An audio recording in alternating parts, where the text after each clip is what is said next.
Hi everyone, CCNA day 3. ఈరోజు మనం DNS గురించి తెలుసుకుందాం. సింపుల్. ప్రతిరోజు మనం యూజ్ చేసే ఏ వెబ్సైట్ అయినా నేమ్స్తోనే ఉంటాయి. కానీ ఎప్పుడైనా ఆలోచించారా? కంప్యూటర్స్కి అసలు నేమ్స్ అనేవే అర్థం కాదు. ఏ డివైజెస్కి నేమ్స్ అర్థం కావు. వాటికి అర్థమయ్యేది ఐపీ అడ్రసెస్ మాత్రమే.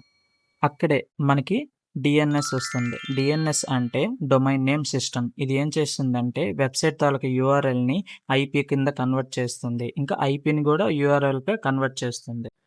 సింపుల్గా చెప్పాలంటే domain name into IP address and IP address into domain నేమ్గా కన్వర్ట్ చేస్తుంది. అలానే ప్రతి వెబ్సైట్కి ఒక ఐపీ అడ్రస్ ఉంటుంది. లైక్ google.com కానీ youtube.com కానీ ప్రతి వెబ్సైట్కి ఒక ఐపీ అడ్రస్ అనేది ఉంటుంది. ఇంకా రియల్ ఎగ్జాంపుల్ అంటే సింపుల్గా మన ఫోన్లో కాంటాక్ట్స్ టైప్ అనమాట. ఎలా అంటే మనం ప్రతి నెంబర్కి ఒక్కొక్క కాంటాక్ట్ నేమ్తో సేవ్ చేసుకుంటాం.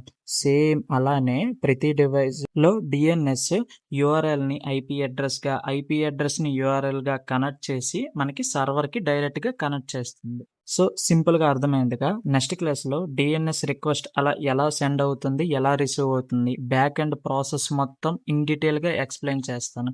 Okay guys, bye.